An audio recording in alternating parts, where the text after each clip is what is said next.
Come on. Pull up. Not liking this at all. Here we go.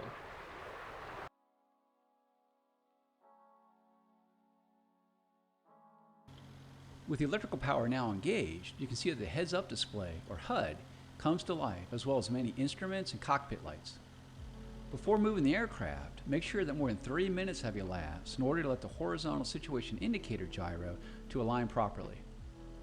Now that we have power, let's turn on the navigation lights by pressing right, Control, and L. Next, let's close the canopy by pressing left, Control, and C. Our next step is to start our two engines. Before you do so, make sure your throttle controller has a 0 power setting. Start the left engine by pressing right, Alt, and Home. With the left engine started, press right, Control, and Home to start the right engine. Off the lower left corner of the TV display is the engine gauge, with needles marked 1 and 2 for the two engines. When an engine is being started, one of the two green lights below the gauge will light. Once the light turns off, it indicates that the engine is ready for operation. In the lower left corner of the dash is an aircraft symbol that indicates the status of your flaps, landing gear, and air brake. Lower your flaps to the takeoff position by pressing left shift and F. We're now ready to taxi, so slowly increase the throttles by moving your throttle control forward or pressing page up. To reduce throttle, use your throttle controller or press page down. To use the wheel brakes, press W. Start rolling forward and turn to the left at the taxiway ahead. Press Z to steer left and press X to steer right.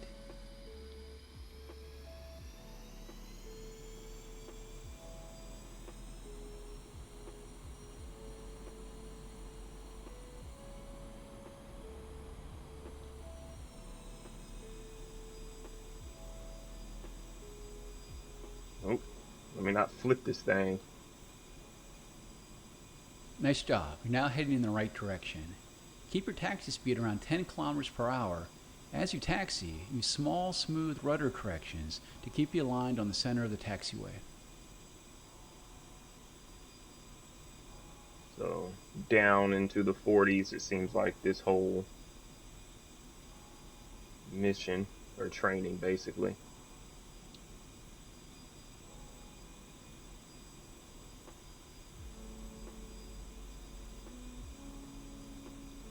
At the fork, hang a right to reach the runway.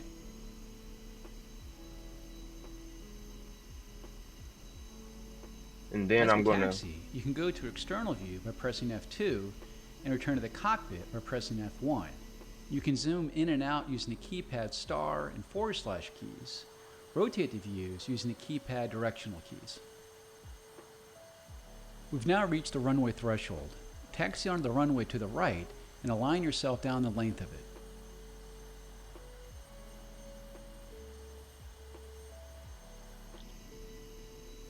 Once aligned down the runway, increase thrust of both engines to maximum and use gentle inputs on the rudder, X and Z, to keep you tracking down the center line.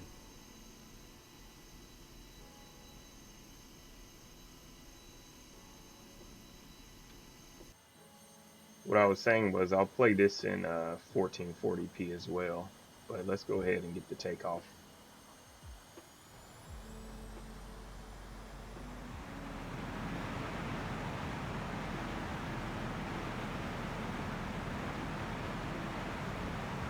When your airspeed, as indicated in the top left corner of the HUD, indicates about 250 kilometers per hour, gently pull back on the controller and allow the aircraft to fly itself off the runway. Don't yank the controller back to force the aircraft into the air. As mentioned before, your airspeed in kilometers per hour is indicated in the top left corner of the HUD. In the top right hand corner of the HUD is your altitude in meters. Between the altitude and speed indications is your heading table. With positive climb established, raise the landing gear by pressing G. In the center of the HUD is the pitch and roll indication, and along the right side of the HUD is your pitch ladder and vertical velocity indication. Go ahead and raise the flaps by pressing left Control and F. This concludes this lesson on starting up the SC-25T, taxiing, and taking off. You can end the lesson now by pressing the escape key. Alright, so the FPS, it's working the GPU. Look at the RAM as well. I know in the recommendations when you go download this game, 16 gigs of RAM is like recommended, but it says for larger scale missions you might want at least 32 gigabytes of RAM.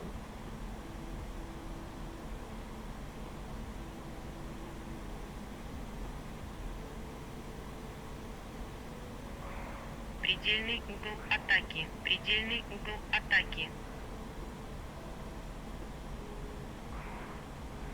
So she's Russian. I have no idea what she's saying. Предельный угол атаки. Предельный угол атаки. We have flight.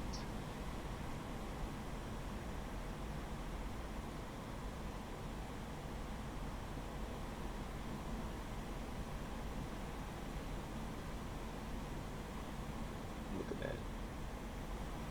Well, FPS has not dropped below 40, I don't think. I'm gonna see maybe I can force it. Let's see if I can force it a little bit. Переведи в набор. Переведи в набор. Переведи в набор. Переведи в набор. Oh, we're going real Переведи в fast. набор. Uh-oh. Feel it losing control. Okay. We diving. Come on. Переведи Come в on. набор. Pull up. Переведи в набор. Not liking this at all. Here we go. 105 в воздухе. Осталось 1500 килограмм. Alright, so gonna go into the resolution and change it to 1440 right here. Oh, VSync is on, by the way.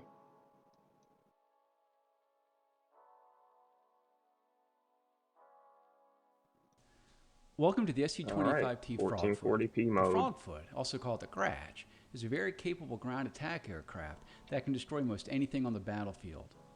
Before we start blowing things up though, let's first learn how to start up this bird and taxi to the runway.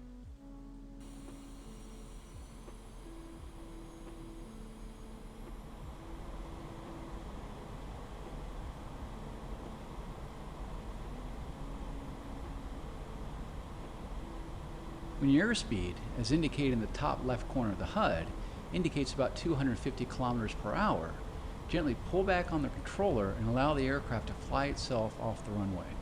Don't yank the controller back to force the aircraft into the air.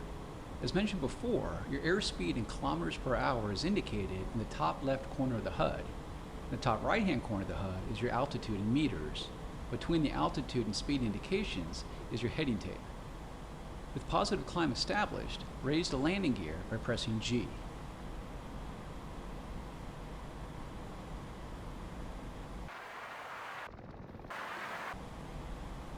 In the center of the HUD is the pitch and roll indication, and along the right side of the HUD is your pitch ladder and vertical velocity indication. Go ahead and raise the flaps by pressing left control and F. This concludes this lesson on starting up the SU-25T, taxiing, and taking off. You can end the lesson now by pressing the escape key.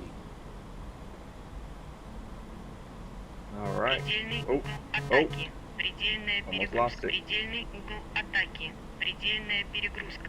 Almost over G. But yeah, so we have flight. We are in the 1440p mode. VSync is off.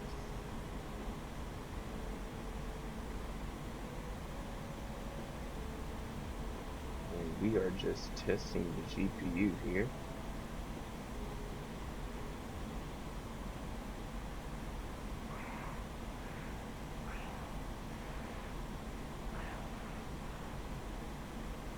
Down to the city.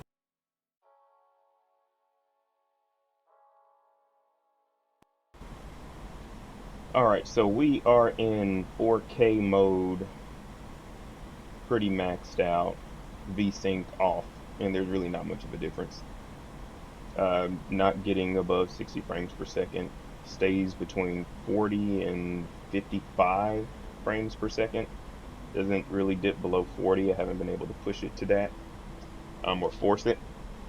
So I definitely am surprised by the performance of this 3060 Ti combined with these Intel i7-11700KF and this ZOTAC Prebuilt. I know you're going to need much more powerful GPUs to be able to consistently do 4K 60 and above on very heavy detailed games like this one. But different other games, like in the Century of Age or Century Age of Ashes game I was playing, you could hit 4K above 60 very easily and very often, but it's also not a very heavy game. В воздухе. So I think the optimum settings to play this at would be 1440p mode on a 1440p monitor with a very high refresh rate, and should be no problem. So yeah, that is this video. I'll probably do more DCS videos once I buy some more planes or go through more of the training videos with you guys, if y'all did want to see the performance of those. But I think this is a pretty good benchmark, or starting benchmark, for how this game performs on this system. Once I do some training like on missiles and dogfighting and stuff, that'll probably be interesting to see, with more targets on the screen at the time and more movements and stuff. It'll be a good video. So if y'all did enjoy this one, definitely hit the like button, leave a comment for what you would like to see. I have been seeing a lot of people have purchased this PC now, so 1500 килограмм. На 260. okay. So if you have purchased this PC, definitely drop that comment in the comment section as well, and ask any additional questions you may have. So that's all I have for this video. Thanks again for watching. Y'all have a good day.